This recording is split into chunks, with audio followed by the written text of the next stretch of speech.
एक billion dollar company बनाने के लिए आपके पास में क्या होना जरूरी है? एक बहुत ही यूनिक आइडिया या फिर बहुत ही एक्स्ट्राऑर्डिनरी इनोवेशन। बट रुचि सोया एक ऐसी कंपनी है जिसने सोयाबीन का तेल बेचकर 2.2 बिलियन डॉलर रेवेन्यू वाली कंपनी बना ली। रुचि सोया को आज पतंजलि ओन करता है, लेकिन इसकी शुरुआत दिनेश सहारा ने 1986 में करी थी। शुरुआत से ही ये कंपनी बहुत ज्यादा प्रॉफिटेबल थी और अपने अच्छे टाइम में 30,000 करोड़ तक का बिजनेस कर रही थी। लेकिन फिर इस कंपनी के प्रमोटर को थोड़ा घमंड आ जाता है और वो फिर बिजनेस में बेईमानी करने लगता है और एक अच्छी खासी प्रॉफिटेबल कंपनी को बैंकरप्सी की कगार पर पहुंचा देता है। फिर हमारे योग गुरु बाबा रामदेव कैसे चालाकी से बिना एक भी रुपए दिए हुए इतनी बड़ी कंपनी को खरीद लेते हैं, वो हम आज की इस वीडियो में देखेंगे। आज की ये वीडियो बहुत ही इंटरेस्टिंग वीडियो है। इस वीडियो में आपको बिजनेस वर्ल्ड का एक अलग साइड देखने को मिलेगा जो अक्सर आम लोगों से छुपा रहता है। ये बात है 1963 की।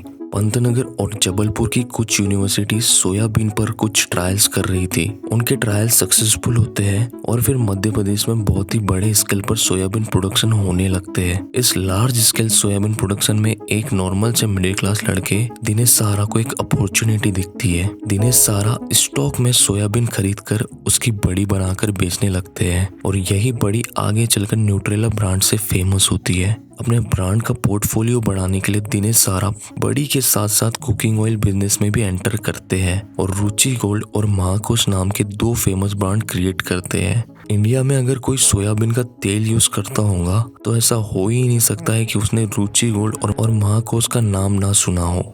और सोयाबीन बड़ी में भी न्यूट्रेला का मार्केट शेयर आज के टाइम में मोर देन 50% है, जो कि बहुत ही ह्यूज है। यहाँ तक की स्टोरी तो बहुत ही इंस्पायरिंग और मोटिवेटिंग थी, लेकिन इसके बाद आता है कहानी में ट्विस्ट। जब दिनेश सहारा को आ जाता है घमंड। दिनेश सहारा ने बहुत ही कम समय में वो सक्सेस देख ली थी जिसे हर कोई नहीं देख पाता है और इसी का नतीजा ये हुआ कि 2010 आते आते रुचि सोया की नेट सेल और नेट प्रॉफिट गिरने लगती है और फिर पैसों के लिए दिनेश सहारा बैंकों की तरफ भागते हैं। दिनेश सहारा की बैंकों में अच्छी खासी पहचान और सेटिंग्स होती है, जिस वजह से कंपनी का प्रॉफिट डिक्लाइन होने के बावजूद भी उन्हें हर साल लोन मिल जाता है। वो लोन ले लेकर डूबती हुई कंपनी को हर साल चलाते रहते हैं। इसी दौरान दिनेश सहारा को कमोडिटी मार्केट में ट्रेडिंग करने का शौक चढ़ जाता है और दिनेश सहारा कमोडिटी मार्केट में सट्टा खेलने लगते हैं। फिर एक दिन अचानक कमोडिटी मार्केट क्रैश कर जाता है और रुचि सोया को 400 करोड़ का लॉस होता है। दिनेश सहारा को जब सेबी अपने लॉस मेकिंग बेट की डिलीवरी उठाने को बोलते हैं तो दिनेश सहारा अपने बेट की डिलीवरी उठाने से मना कर देते हैं, जिस वजह से फिर सेबी उन्हें 2016 में ट्रेडिंग से हमेशा के लिए बैन कर देती है। जब दिन पर दिन रुचि सोया कंपनी की नेट सेल्स और नेट प्रॉफिट गिरते जा रहे थे तो बैंकों को थोड़ी चिंता सताने लगी थी। बैंक्स अपना कर्जा वसूलने का सोचने लगे थे। बैंकों को अब दिनेश सहारा और रुचि सोया दोनों पर से भरोसा उठ चुका था। NCLT के अंतर्गत बैंकों ने अपने कर्जा वसूलने के लिए कानूनी प्रक्रिया चालू कर दी थी। इसी बीच दिनेश सहारा अपनी डूबती हुई कंपनी को बचाने के लिए फिर जोर लगाने लगे थे। गौतम अदानी भी कुकिंग ऑयल के बिजनेस में थे तो उन्होंने गौतम अदानी से मदद मांगी, लेकिन कोर्ट ने रुचि सोया के इस मूव को खारिज कर दिया। रुचि सोया पर बैंकों के 12,000 करोड़ रुपए का कर्जा चढ़ चुका था, जिसे रुचि सोया चुकाने के लिए तैयार नहीं थी। फिर दिसंबर 2017 में कोर्ट में कहा जाता है कि रुचि सोया जानबूझकर अपना कर्जा नहीं चुका रही है और फिर रुचि सोया को डिफॉल्टर कंपनी घोषित कर दिया जाता है। अब कंपनी के पास में बचने के लिए कोई भी ऑप्शन नहीं था। कंपनी के पास बस एक ही रास्ता था कि वो इस कंपनी को नीलाम कर दे। अब सवाल ये उठता है कि इतनी अच्छी कंपनी इस स्टेज पर आ कैसे पहुंची? इतने सक्सेसफुल प्रोडक्ट होने के बावजूद भी कंपनी लॉस मेकिंग कैसे बन गई? क्या यहाँ पर कुछ घपला हुआ होगा? मतलब दिनेश सहारा ने बैंकों से लोन लेकर वो पैसे कंपनी में ना लगाकर कहीं और लगा दिए हो। यहाँ पर एक और चीज देखने वाली है।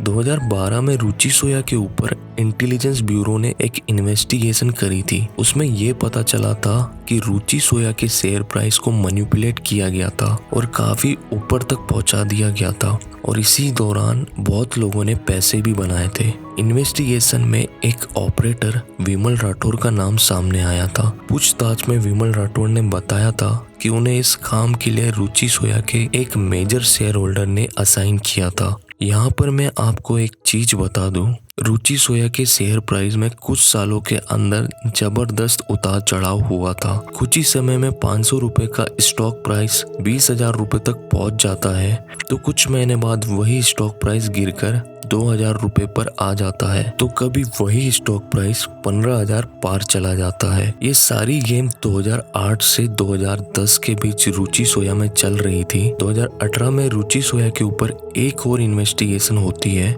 और उसमें पता चलता है कि रुचि सोया के प्रमोटर ने 14,000 करोड़ रुपए की एक सस्पिशियस ट्रांजैक्शन की है सिंगापुर के किसी कंपनी में। दिनेश सहारा का टाइम अब खत्म हो चुका था। रुचि सोया की नीलामी कर दी जाती है जिसमें 28 कंपनी बिडिंग में पार्टिसिपेट करती है, जिसमें सबसे ज्यादा बिड गौतम अदानी की कंपनी अदानी विल्मर लगाती है। उन्होंने प्रपोजल रखा था कि वो इस कंपनी को 5500 करोड़ रुपए में खरीद लेंगे। लगभग सभी बैंकों ने अदानी के फेवर में डील करी और ये डील लगभग फाइनल हो गई थी। रुचि सोया और अडानी के बीच में डिस्कशन चालू हो गया था कि आगे की बिजनेस स्ट्रेटेजी किस प्रकार रखनी है, आगे कैसे कंपनी को चलाना है, यहाँ तक कि टीवी पर किस तरह की एड दिखानी है, वो भी फाइनलाइज हो गया था। लेकिन तभी हमारे योग गुरु बाबा रामदेव जी की एंट्री होती है और फिर बाबा जी अपने दाव पेच खेलने शुरू करते हैं। पहले तो बाबा जी स्वदेशी गेम खेलना चालू करते हैं, पर इससे बैंकों को कोई फर्क नहीं पड़ता है। फिर बाबा जी रुचि सोया की डील पर एलिगेशन लगाना चालू करते हैं। अदानी ग्रुप के एक डायरेक्टर की शादी रोटोमेक ग्रुप के एक डायरेक्टर के साथ हुई थी और रोटोमेक ग्रुप पहले से ही बैंकों की ब्लैक लिस्ट में है, तो बस इसी के बेसिस पर इस डील को कैंसिल कर दिया जाता है और पतंजलि रुचि सोया को 4,300 करोड़ में खरीद लेती है। अदानी ने 5,500 करोड़ का प्रपोजल दिया था, वहीं पतंजलि 1,200 करोड़ कम में रुचि सोया को खरीद लेती है। फिर बाबा जी एक और गेम खेलते हैं और बैंकों को बोलते हैं कि वो ये पैसे अपनी जेब से नहीं देंगे बल्कि बैंकों से लोन लेकर देंगे और फिर 4,300 में से 3,200 करोड़ रुपए बाबा जी उन्हीं बैंकों से लोन लेते हैं जिन्होंने रुचि सोया को पहले लोन दिया हुआ था। मतलब बैंकों को अपना कर्जा वसूलने के लिए फिर एक बार कर्जा देना पड़ा। बैंक वैसे पतंजलि को लोन देना नहीं चाहती थी, उसके कुछ कारण थे।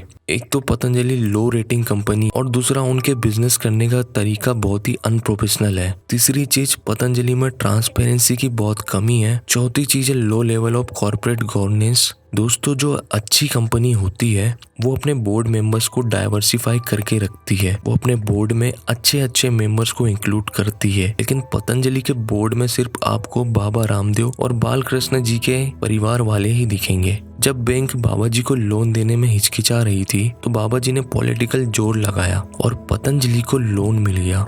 अब रुचि सोया पतंजलि की हो चुकी थी। नवंबर 2019 में जो रुचि सोया का शेयर प्राइस 332 रुपए था, वो रीलिस्टिंग के बाद 16 रुपए में लिस्ट हुआ। 99% का इक्विटी लॉस हुआ उन इन्वेस्टर्स को जिनके पास पुरानी कंपनी के शेयर थे, जिनके पास पुरानी रुचि सोया के शेयर्स थे। उन्हें 100 में से 1 शेयर मिला नई रुचि सोया का। इसके बाद पतंजलि ने 20 करोड़ के शेयर एक मिस्टीरियस इन्वेस्टर को अलॉट कर दिए जो कि सिंगापुर में रहता था। इसके बाद बाबा रामदेव के मार्गदर्शन में पतंजलि की ग्रोथ 7वें आसमान पर पहुंच गई और 60 रुपए का स्टॉक प्राइस 1,000 रुपए पर पहुंच गया। रुचि सोया एक बार फिर एफपीओ निकाल रही है, मतलब आप एक बार फिर इस कंपनी में इन्वेस्ट करके इसके शेयर खरीद सकते हो। तो आई होप आपको इस वीडियो से बिजनेस वर्ल्ड की एक अलग साइड देखने को मिली होगी और आपको बहुत कुछ सीखने को और जानने को मिला होगा। अगर आपको ये वीडियो अच्छी लगी हो तो प्लीज इस वीडियो को लाइक कर देना और ऐसे ही बिजनेस से जुड़ी और वीडियोस को देखने के लिए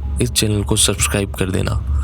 और हाँ, इस वीडियो को अपने दोस्तों के साथ शेयर करना बिल्कुल भी मत भूलना। मैं मिलता हूँ आपसे नेक्स्ट वीडियो में।